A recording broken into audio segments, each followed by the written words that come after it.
The title of this paper is Selfless Persons, Goodness in an Impersonal World.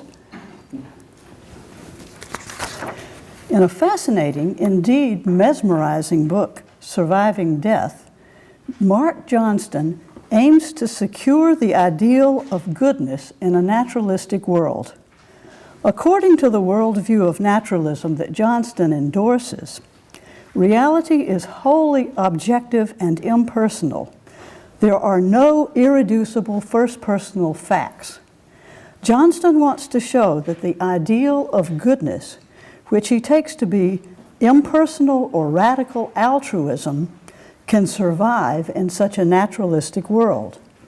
Here's the problem that Johnston poses. Naturalism seems to make reality indifferent to the distinction between the good and the bad. Death, the great leveler, engenders the threat that, since everyone, the good and bad alike, goes down to oblivion, the good never get their just deserts. Hence, quote, the distinction between the good and the bad is less important, so goodness is less important. Johnston aims to ward off this threat to goodness from naturalism. His argument for goodness in a naturalistic world moves from a denial that persons have selves to the conclusion that the good survive death in the, quote, onward rush of humankind, end quote, by forsaking their egocentric concerns and remaking themselves in light of impersonal altruism. Although I agree with Johnston that there are no selves distinct from whole embodied persons, I disagree with his supposition that reality is wholly objective or impersonal. My goal here is twofold. First, to show both that what Johnston takes to be impersonal altruism, in fact, presupposes that the world is not wholly objective or impersonal. And second, to show that Johnston's conception of goodness is anemic. The upshot is that, while rejecting selves, we can and should retain persons and their first personal properties as ontologically significant. First, let's turn to Johnston. Johnston aims to show, without recourse to any supernatural means, that, as Socrates hoped, there's something in death that is better for the good than for the bad. Although I cannot hope to do justice to Johnston's extremely complex views, I want to discuss three arguments that lend support to his central claim. Let me apologize in advance for the rather rigid way that I introduce Johnston's ideas by means of deductive arguments. The reason that I approach his discussion this way is that I find it extremely complicated, with multiple ideas in play at once, and I want to extract a single continuous strand of thought from them. The first part of the continuous strand is an argument for impersonal altruism. Its first premise is that there are no persisting selves worth caring about. Selves are supposed to provide independent justification for seeking premium treatment for yourself. Johnston defines a self as a center of an arena of presence, an all-inclusive psychological field, a sort of container for all your conscious experiences, a bed for your stream of consciousness. But, he argues, it is indeterminate whether an arena of presence considered at one time is the same as an arena of presence considered at a different time. There's no fact of the matter about whether someone, quote, continues to be at the center of this arena of presence. Johnston says, there need be no determinate content to the prospective, subjective question, the question of whether such and such a human being in the future will be me. He thinks that has no content. That's why there are no selves, he thinks. So an arena of presence in terms of which a self is defined as its center is only an intentional object, like Macbeth's dagger. And, quote, given that the identity over time of a merely intentional object is a matter of how things strike the subject, so too is the identity over time of a self. Hence, there are no persisting selves. Johnston goes on to argue that in the absence of selves, all reasons for doing anything derive from impersonal reasons. If there are no selves, he argues, all first-personal reasons depend on impersonal reasons applied to one's own case. The way he puts this point is to say that there are no non-derivative or basic de se practical reasons. Since de se is a technical term, I'll replace it with first personal. By the way, it's a term I use a lot too, de se, but I'm going to just say first personal instead of de se because that's what he's talking about. Johnston agrees that we have first personal reasons for acting. They're just derivative from impersonal reasons. For example, John Perry's messy shopper does not look into his shopping cart to find the leaking sugar until he realizes, it's me who's making a mess. At that point, he may have implicitly reasoned, it's my mess, so I should pick it up. I should clean it up. If so, his first personal reason is derived from an impersonal reason, perhaps derived from everyone has reason to see that the mess he makes in public places be cleaned up. Johnston explicitly includes not only moral and prudential reasons in the category of practical reasons, but also reasons of etiquette. Johnston says that basic first-personal practical reasons that derive only from one's own interests, have, quote, no force because they depend for their coherence on the persistence of a self worth caring about. If there are no persisting selves worth caring about, there's nothing that can be, quote, a rational object of special concern. So all practical reasons, quote, are derived simply from the structure of impersonal reasons. In that case, the premium, quote, the premium or excess that self-concern expects cannot represent a reasonable demand or expectation, end quote. So impersonal altruism, the disposition to absorb the legitimate interests of others, is required by the structure of reason. Here's a sketch of Johnston's argument from the structure of reasons as I understand it. It's really hard to get through this book. As I understand it, this is the argument I just sketched out, and it's the first one on your handout.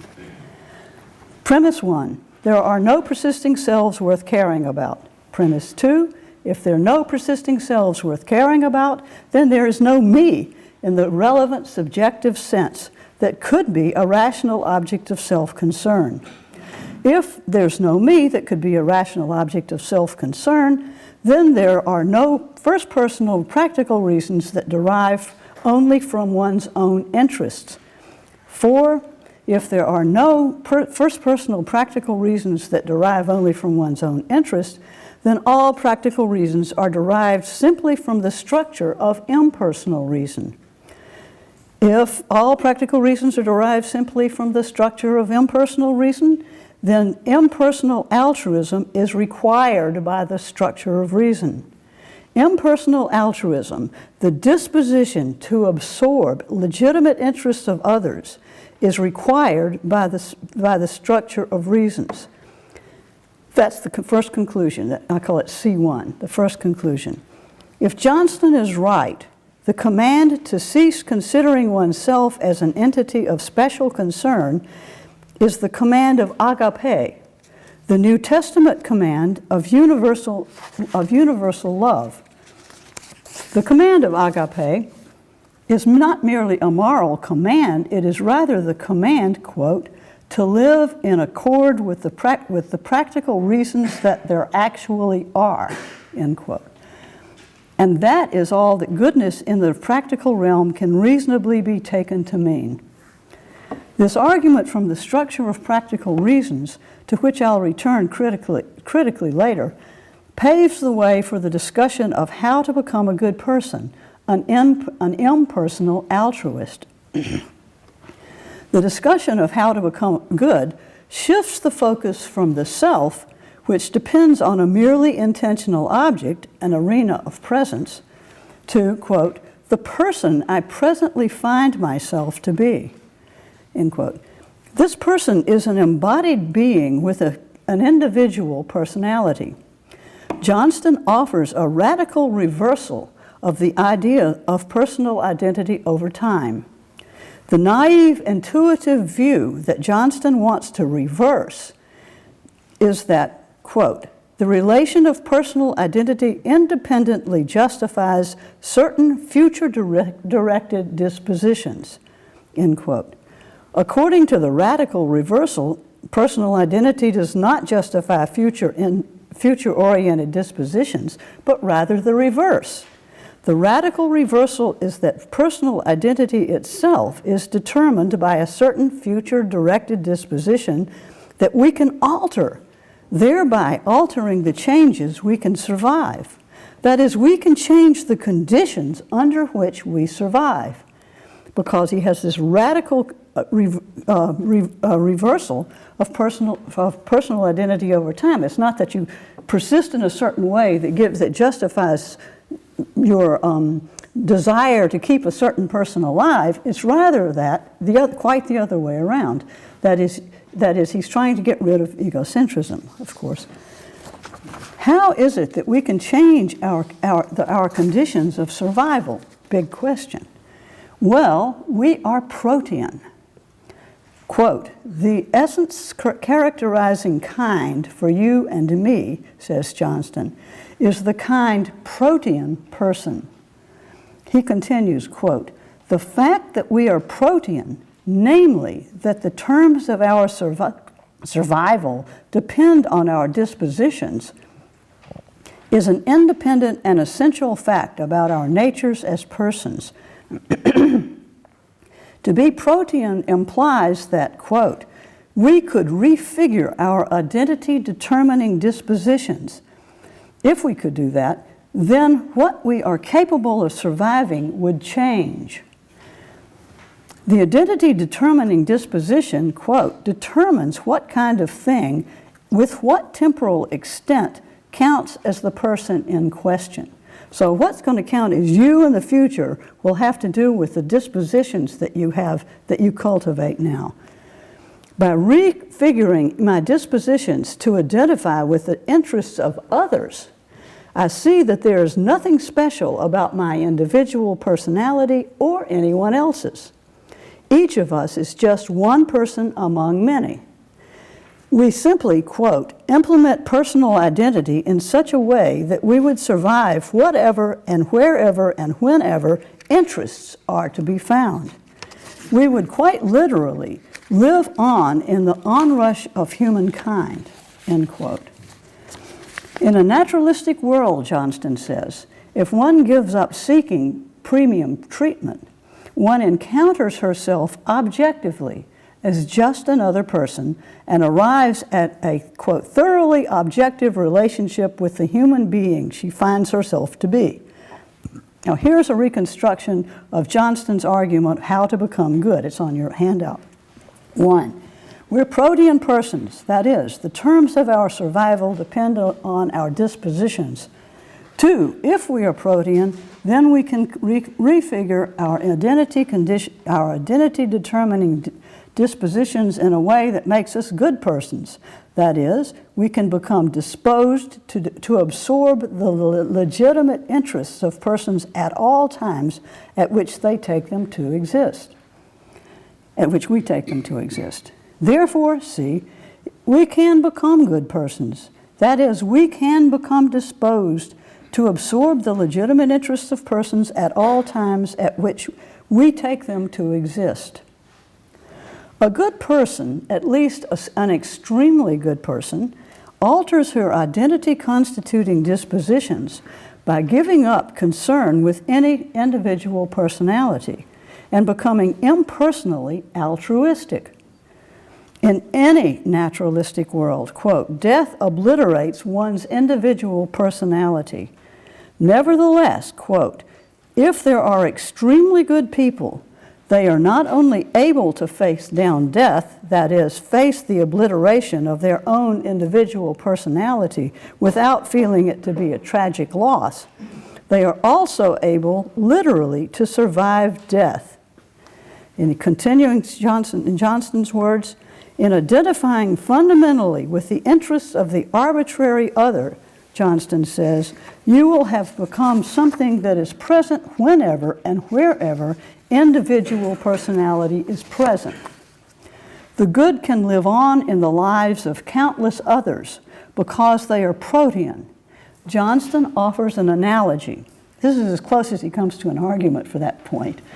He offers an analogy. Protean people are higher order individuals like species.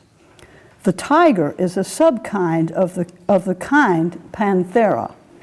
The species, constituted by a succession of organisms, admits not only variable constitution, but also multiple constitution.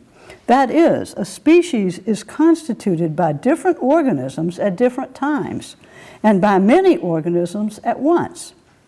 If a protean person becomes good, then, quote, he becomes generally embodied. His constitution is made up of the constitution of all the present and future beings with interests, end quote. No, this shared embodiment is how, when death brings the destruction of his initial individual personality, he continues in the onward rush of humanity, or more precisely, as living on with those that are not closed to goodness. On the other hand, a protean person who, quote, firmly sticks to selfishness and does not become good will cease to exist when the human organism that embodies him dies. When a good person survives death, Johnston insists, it is not, quote, merely a surrogate or species or spectral form of survival without consciousness, deliberation, or action. If persons are protean, then, quote, a person is conscious at a time if at that time he is constituted by a body then that is a site of consciousness. So if you die and you're a good person, then you will continue in the onrush of humanity. If there are other conscious beings, their consciousness will be your consciousness. After death, when you become partly constituted by numerous conscious people, you will be conscious without realizing that you are conscious.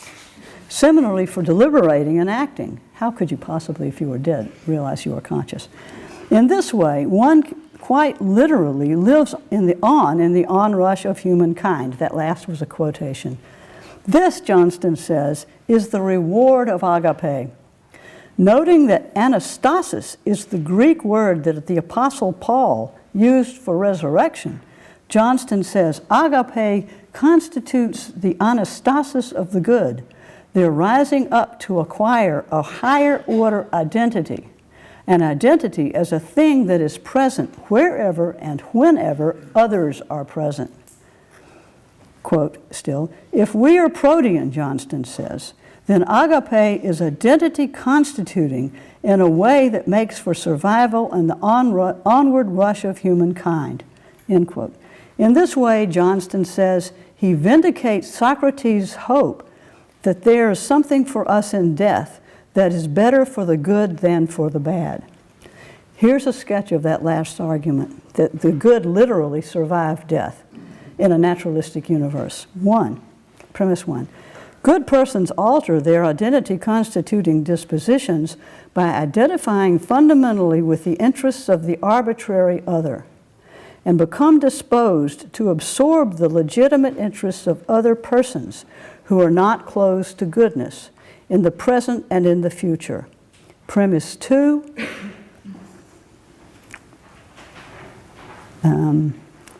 if premise one, then the good are and will be present wherever and whenever good people are present. Premise 3, if the good are present whenever good people are present, then the good can be multiply constituted by the bodies of others whenever and wherever they are.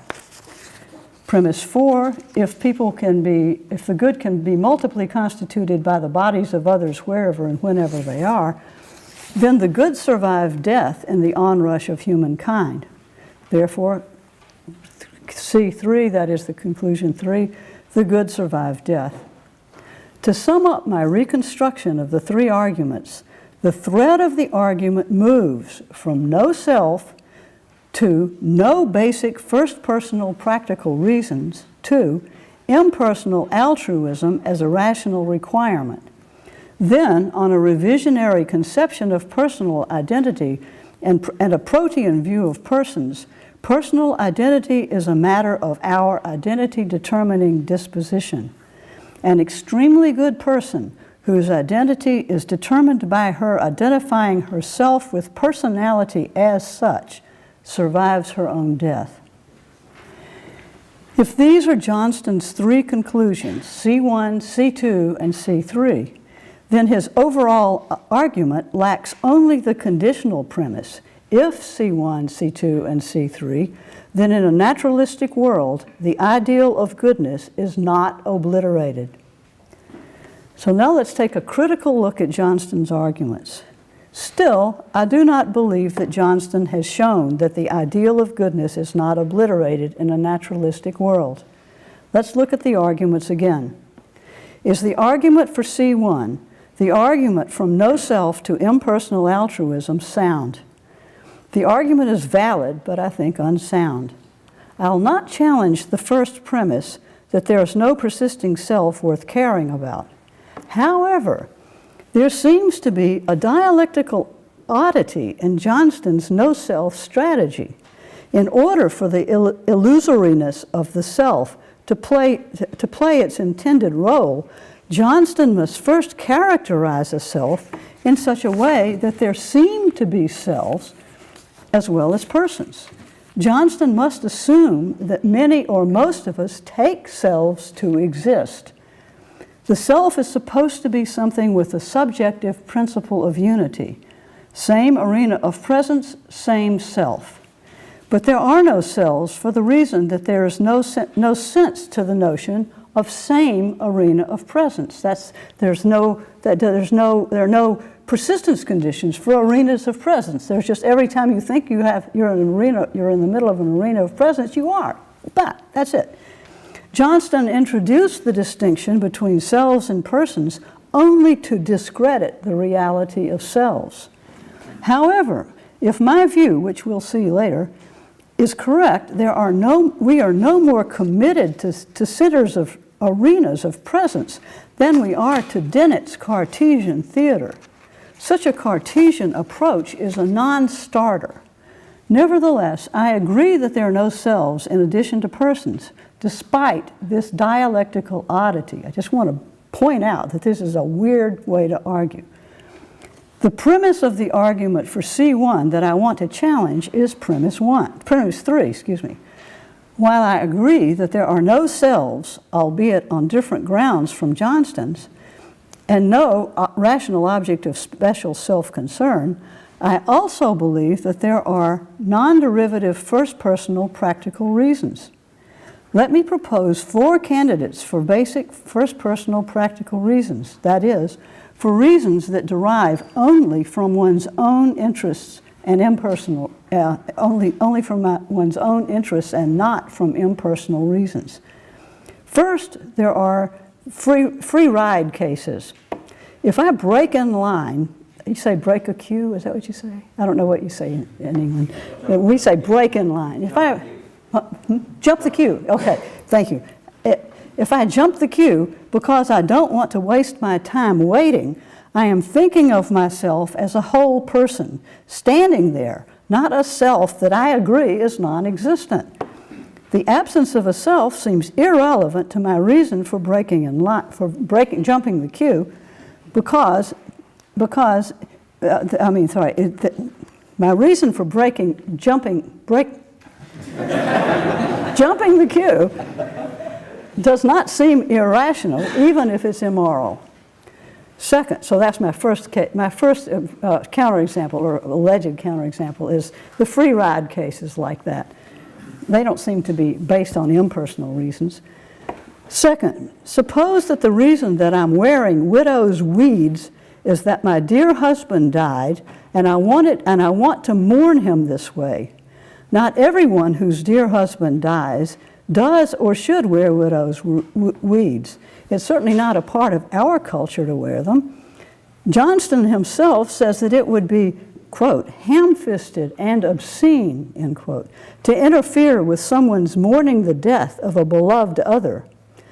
Well, yes, although that opinion seems to me completely at odds with impersonal altruism. The mourner is not treating the dead beloved as an arbitrary other. It seems odious to insist that the reason that one grieves in one way rather than another must be derived from the structure of impersonal practical reasons.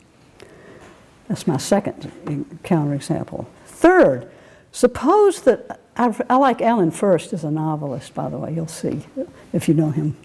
Third, suppose that I'm in a spy ring and I want to alert my contact that I'm now in the vicinity without alerting anyone else. Suppose that I habitually wear an unusual shade of lipstick and that I know that my contact is familiar with my lipstick preference. I dab a bit of the lipstick on a tissue and drop it beside my contact's car.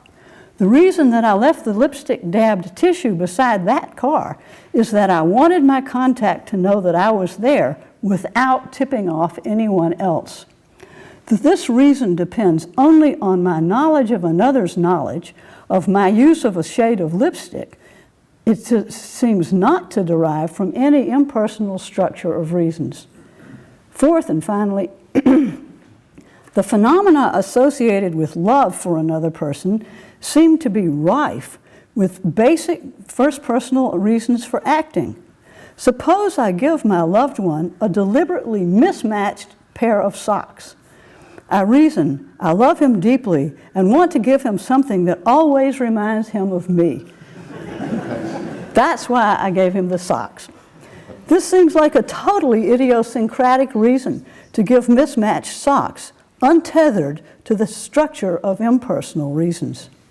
I submit that all four of these examples give basic first personal reasons for acting, reasons that do not derive from impersonal reasons. Johnston may object.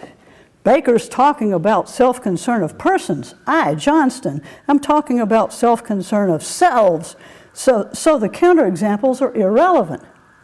I, Baker, Lynne, would respond that there is no non-question begging reason to suppose that my special self-concern pertains to my non-existing self rather than to this existing person. So I stick by the counterexamples so far, each of which provides a rational motivation for acting.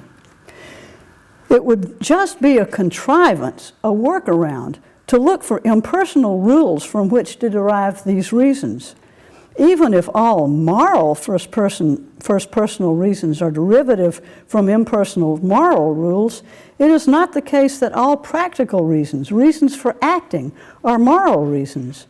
Johnston seemed to agree that all reasons are moral reasons, to agree that not all reasons are moral reasons, when he mentioned rules of etiquette as categorical reasons for acting. So I conclude that Johnston's argument that we are called to impersonal altruism by the very structure of reasons is not sound. In that case, Johnston has not succeeded in showing that the ideal of goodness fits into a wholly impersonal ontology. Now turn to the argument for C2, how we can become good. Is it sound? I think that Johnston's argument is bold and stunning, but I cannot endorse it. I am unconvinced by Johnston's radical reversal of the notion of personal identity. it is difficult to see how a good person can change her persistence conditions, in effect, by changing her dispositions. This picture of goodness challenges credulity, so it seems to me. Be that as it may, there is a more direct criticism for the argument for C2. I do not believe that Johnston's view of goodness can be implemented in a wholly objective world as pictured by naturalists. To be good, Johnston says, is to identify, quote, fundamentally with the interest of others, arbitrary others. However, to identify with the interests of the arbitrary others is, quote, to take their anticipated future interests as default starting points in our own practical reasoning, end quote. I cannot take someone else's anticipated future interests as a starting point in my practical reasoning in a wholly objective and impersonal world. There are two reasons for this. One, I cannot even consider another person's future interests as a starting point in my practical reasoning unless I can conceptually distinguish myself from others. And conceptually distinguishing myself from others requires a first-person perspective. It's not just a matter of distinguishing this from that. It's a matter of distinguishing others from me in the first person. Two, I cannot attempt to change my own dispositions unless I have a robust first-person perspective. I have a robust first-person perspective if and only if I have a capacity to conceive of myself and know that it is myself that I'm conceiving of without any informative criterion for being me. The closest that Johnston comes to discussing a robust first-person perspective is to mention in passing, quote, a person's capacity to take him or herself as a topic of thought and talk, end quote. But this is equivocal because there are two distinct ways to make oneself the topic of thought and talk. One can conceive of oneself in the first person or in the third person. And it is only when one conceives of oneself in the first person that she manifests a robust first-person perspective. Suppose that I want to become a good person by becoming disposed to absorb the future interests of other people. In that case, I want myself, conceived of as myself in the first person, to become disposed to absorb the interests of others. I don't just want Baker to become so disposed. So it's difficult. I could have amnesia and forget I'm Baker and say, no, I don't want Baker to do that. I want to do it. So it's difficult to see how in a wholly impersonal world anyone could become a good person in Johnston's sense. To become good in Johnston's sense, I really must have a robust first-person perspective. That is, I must be capable of conceiving of myself as myself in the first person in order even to try to align my interests with the interests of an arbitrary other. So the premises of the argument for C2, if true, presuppose that robust first-person perspectives are exemplified. Ontologically speaking, there is no place in a wholly objective world for a robust first-person perspective. So either one of the premises in the argument for C2 is false or the universe is not wholly objective.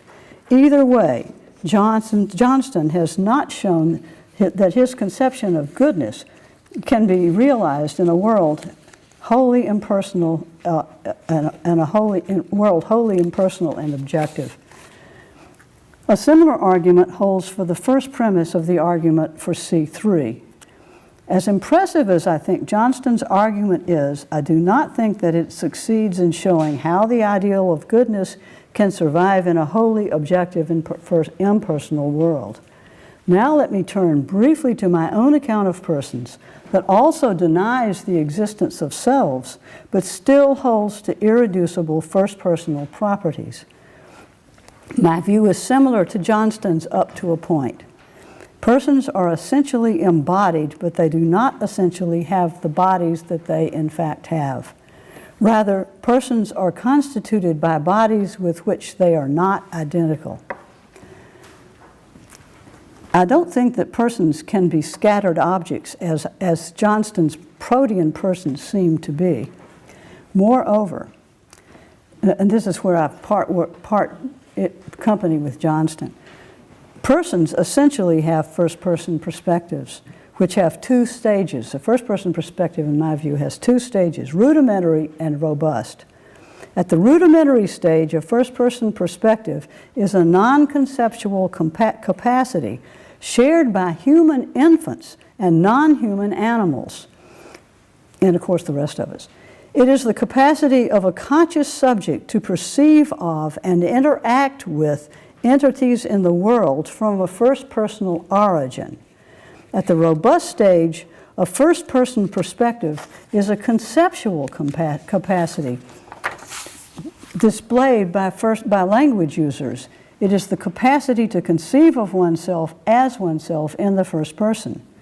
Born with a rudimentary first-person perspective and a remote or second-order capacity to acquire a robust first-person perspective, a human person gets to the robust stage in the natural course of development. As she learns a language, a person acquires numerous concepts, among which is a self-concept that she can use to conceive of herself as herself in the first person. Such as something like, I wonder how I'm going to die. There's no way to say, the thought, I wonder how I'm going to die in the third person. It's not going to be if you say, well, this person wonders how this person is going to die. That's not going to get what you're trying to think about. On acquiring a self-concept, a person gains a robust first-person perspective and in-hand capacity to conceive of herself as herself in the first person, without identifying herself by a name, description, or third-person demonstrative. This capacity is exhibited throughout one's life in characteristically human activities. It's not just a linguistic capacity. It's exhibited in characteristically human activities, from making contracts, to celebrating anniversaries, to seeking fame by entering beauty contests. Metaphysically speaking, to have a first-person perspective, rudimentary or robust, is to exemplify a dispositional, non-qualitative property. A human infant with only a rudimentary first-person perspective exemplifies a dispositional property that she continues to exemplify in different ways as she learns a language and gets to the robust stage of the first-person perspective, and indeed exemplifies as long as she exists.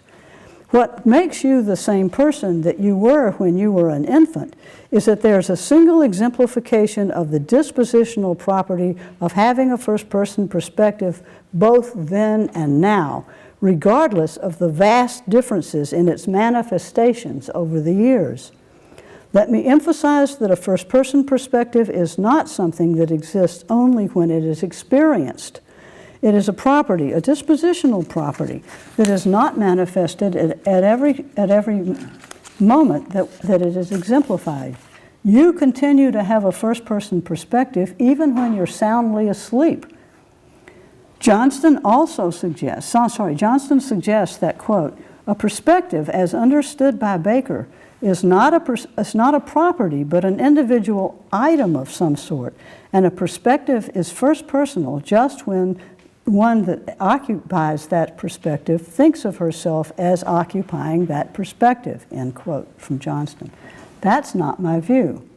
In the first place, on my view, a perspective is not something that one occupies. To have a first-person perspective is to exemplify a dispositional property, a property that I exemplify or instantiate, and in virtue of exemplifying it, I, essentially a person, exist. I do not occupy a property, I exemplify it, and my exemplification of this property is unique, as yours is.